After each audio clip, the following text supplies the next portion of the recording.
Good day, everyone. Charles Wilson here from the DC Democratic Party. I want to welcome you back to Statehood Speaks, the DC Democratic Party's podcast where we talk to local and national Democrats about why they are Democrats and what issues are important to them. I am so excited today that our special guest is Mr. Chuck Rocha. You've seen him on CNN, and he's a national political strategist, and I'm excited that he's joining us for the conversation. And I'm a local DC Democrat. I'm both national and local. So Chuck, welcome to the podcast, man. How are you? I'm good. Thanks for having me on, Charles. All right. Thank you for taking time. So listen, we asked our podcast guests the same question. Why are you a Democrat? I love this question. And actually, it makes a lot of my Democratic friends mad sometimes when I answer it this way. Mm-hmm. But nobody in my family was involved in campaigns at all. I grew up in deep East Texas in a trailer house. My mother was 15 years old, and that trailer house was parked next to my grandmama's house. Uh-huh. And for all of you city folks here in D.C., a trailer house means I lived in a home that you could hook to a damn truck and drive away. That was where I grew up. That means I grew up really poor in a very rural part of East Texas. Nobody in my family went to college. Most of them never graduated high school. It was just a good farm community, working class folks who played by the rules and tried to make ends meet in a poor family. I went to work in a factory after I graduated high school and carried on a long tradition of babies having babies and having my son when I was 19. My father, who left when I was 5, got me that job in the factory. This is the first time I knew anything about politics. And that was when the local union told me that I needed to join the PAC, make sure I was registered to vote, and they started explaining to me why the local union was involved in local politics. I had asked my grandmother early on. I remember sitting at the supper table when I was in high school, and I said, "Mama, are we Democrats or are we Republicans?" And she said, "We're Democrats, but we hope to make enough money one day to be a Republican." So that's the kind of family I grew up in. All right, so you worked in Democratic politics on a bunch of different levels, local and national campaigns. Like, what has shaped your view of politics in this country? And how do you see, where do you see the party going from here? What shaped the views of why I joined the party and why I'm still in the party is that factory that I went to work in. I was lucky to work there for almost 8 years before I started doing organizing work for the International Union. My father worked there, 5 of his brothers, 12 of my cousins, and 1,300 other hardworking men and women in East Texas. Well, they shut that factory down, Charles, and they moved it to China because of NAFTA and our trade agreements. And I watched an East Texas community get devastated because it was the best job around. We had health care. We made a living wage. We had a retirement. We had a pension, and that was just gone. And so I got to see what these laws really can do to a community. And that's why I fight every day for working people. You know, that's why I get mad at our current state of the Democratic Party in lots of ways, because I think we've walked away from our core, and that's who we were. We were always what my mama talked about, which was we were the party of the workers, and they were the party of the rich. But then here comes Donald Trump, knowing that there's not enough rich white people to get him elected. So he starts talking to working class people about things that would divide us from them, like, is it trans? Is it immigrants? Is it whatever the thing may be? He used that to try to get working class people and fool them to vote for him. And it didn't help that Democrats had really stopped talking to those working class people about the issue set that they really cared about. So on that note, you often say that campaigns win by talking with people, not at them. What does that actually look like in practice? It starts with listening to their concerns. Now, that may seem like, well, Chuck, no. Politicians don't always listen. They love to come to you and tell you what they think they can do and who they are and how great they are. But rarely do they say, tell me what's wrong. Tell me what's going on in your life. Tell me your biggest complaint. And sometimes just listening, Charles, and you're in leadership now in this local party, you know how people love to bitch at us. Let them bitch a little bit. Tell us what's wrong. Tell us what makes you mad, because we can try to do something about that. So showing up and listening is sometimes half the battle.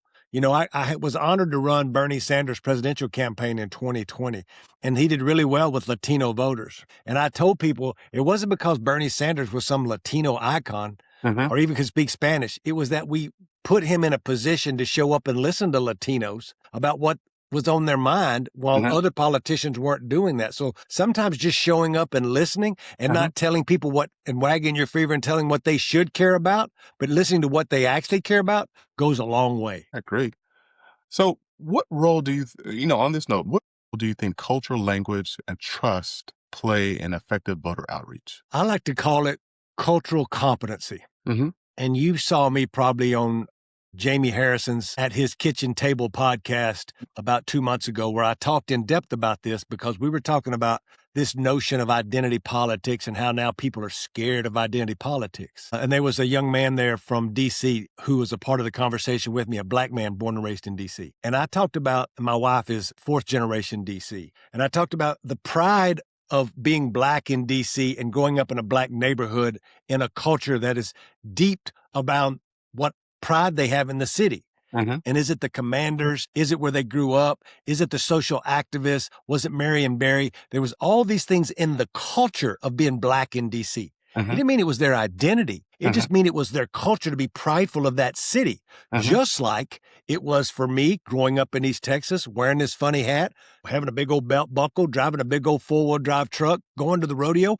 That was my culture. I was proud of that culture, but it was also my identity. So identity, sometimes we think is an evil thing, but it is not. It's the way you show up with cultural competency to understand the difference of the pride of a black man or a black woman in Ward 7 or 8 in D.C., or a redneck in East Texas who's prideful about whatever that country living he's done. It makes them both Americans. They both are identifying with the culture that they were raised in. That doesn't make that a bad thing. It makes you a better politician when you show up and have some cultural competency about both. Appreciate that. We talked a little bit about Donald Trump and why he was successful, but why do you think Democrats, by and large, fell short in 2024? Part of that is going back to what we just talked about, which was cultural competency. Donald Trump had some of the biggest gains of any Republican ever with black voters and Latinos. And let me be clear, for all you Democrats, before you set your hair on fire, he still won 85, 90% of the black vote. I get that. But that number with black men came down to like 77. With Latinos, it went way down, like 15 points. Now, the reason that happens is because we as Democrats sometimes think we know what's best for a black voter or a Latino voter. But that's because in many cases, and I'm one of the only senior national strategists, I've done this for over 30 years, that's black or Latino. There's very few of us, working class black people, working class Latinos, that are actually in the hierarchy of a campaign to give them some nuance of the way they should actually show up and talk in a community of color. Sometimes they miss that. And then when you do that and just miss it by a little bit, well-intentioned white folks who are good Democrats over many cycles of doing the same campaign that's heavily focused on TV, you miss the connection to the community, to where over time you start having people feeling like maybe they take us for granted. Maybe they don't show up here and do the Spanish ad because they don't think we vote. And then you start losing on the margins. And that's what's really happened with the Democratic Party, is that we've stopped talking about jobs, faith, family, cultural competency. And we've talked about abortion, trans, democracy, all those things. And a lot of that stuff matters and is important. The environment. But a lot of folks, a lot of working class folks are just trying to figure out how to make their ends meet every day. And we've stopped talking to them about the shit that they really care about. And I think that's why it's put us in the position we are in with Donald Trump. And then you have him saying, let's drain the swamp. Shit, to me, that sounds great. Saying, put America first. Shit, again, I'm a Democrat. That sounds right. And that we should have more American manufacturing and put tariffs on some of these countries. Even that sounded pretty good to those trade unionists. So what do you think the outlook is for the Democratic Party this year, come November? Well, there's one thing, Charles, that we know for sure is that there's been over 20 special elections, not counting the election in Virginia and New Jersey just a couple months ago. And in each one of the special elections that have happened, Democrats have overperformed on average of at least 15 points more Democrat than they had in past elections. That shows that something's happening. And it's my job not to talk about campaigns. I run campaigns every day. And if I miss or I lose after saying one thing, I get fired. Like, there's a lot of repercussions if I get this shit wrong. So what I'm telling you is the fact. You can write it down. My papa used to say, if I told you that a chicken dips snuff, you should look under its wing for a can. Now, keep in mind, chicken don't even have no lips. I'll digress. Here's what's going to happen is that there's going to be a blue wave. There's no doubt in my mind, because people are pissed at Donald Trump. The question is, how big, Charles? Is it going to be a 5-seat majority in the House and maybe we tie the Senate? I think at the minimum, we pick up 3 or 4 or 5 seats in the House and get close to having a 50-50 Senate on our worst day. But if we do this right and Donald Trump don't start a war between now and Election Day, I think that we could pick up 10, 15, or 20 seats in the House race. Let's keep in mind that my firm right now is working on over 40 congressional races and 4 Senate races. We get to see a lot of this polling, and I'll tell you that the American public is pissed. And again, it's a much different turnout for 2026 than it was in 24. Those folks won't show up who voted for Donald Trump or who were first-time voters. They're not going to show up and vote for a non-Donald Trump Republican. History has just shown that that's not the case. So we got to do 2 things as Democrats, and I'll stop the rant here. The first thing we do really good at is saying we're not Donald Trump. We're the party of fairness, equal. We don't want armed ICE agents with masks taking babies just because somebody's got brown skin or trying to get a job at Home Depot. We do good at saying we're not Donald Trump. What we do a shitty job at is saying, and this is what we're for. You saw Leader Jeffries do a good job with this when he said, we're for making sure your healthcare premiums don't go up.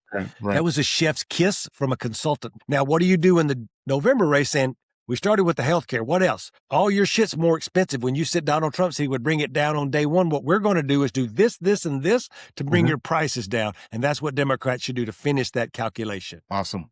So let's say there's this blue wave I think is necessary really to advance this conversation about statehood for the District of Columbia. That's a great question. You know, I've lived in Washington, D.C. now for 16 years. Before that, I lived in Pittsburgh for 11 years, and then I left Texas where I was born and raised.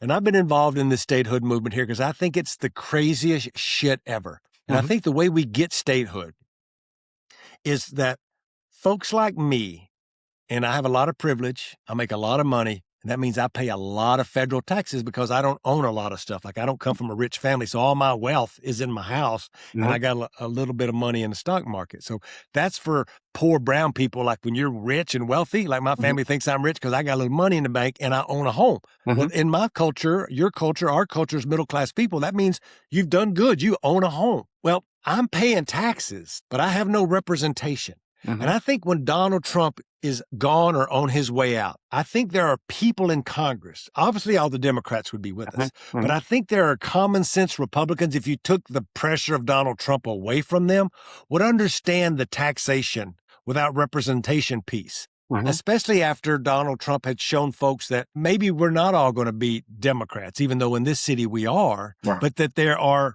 just fairness issues around American democracy and the rule of law that says if you pay taxes in this country and a lot of taxes, like that you should have representation. I know that sounds very elementary, but I don't think that that movement has been funded enough to actually go have these conversations with Republicans. So what advice do you have for a listener today who says, you know what, I want to get involved in politics.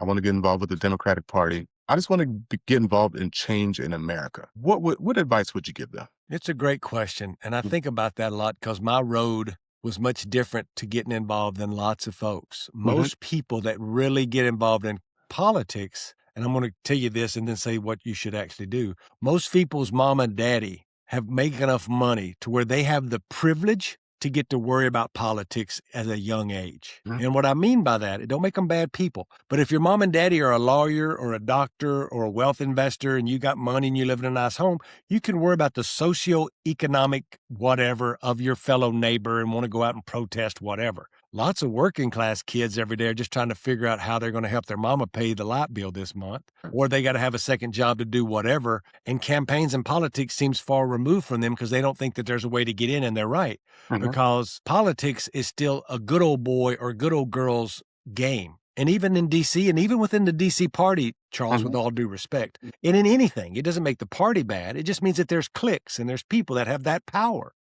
In D.C., luckily, most of that power is concentrated with a bunch of black activists who have lots of history and lineage who want to see young black minds come in. That's not the case. That's the exception in most places. There's very few black or Latinos involved. So if you're that young person and you have the privilege to actually get some time to help, it's easy to say, just sign up on the local party, go to your Ward 7 Democratic meeting. Yeah, sure, do that. And that's the way most people have to do. They show up at a Ward 7 meeting.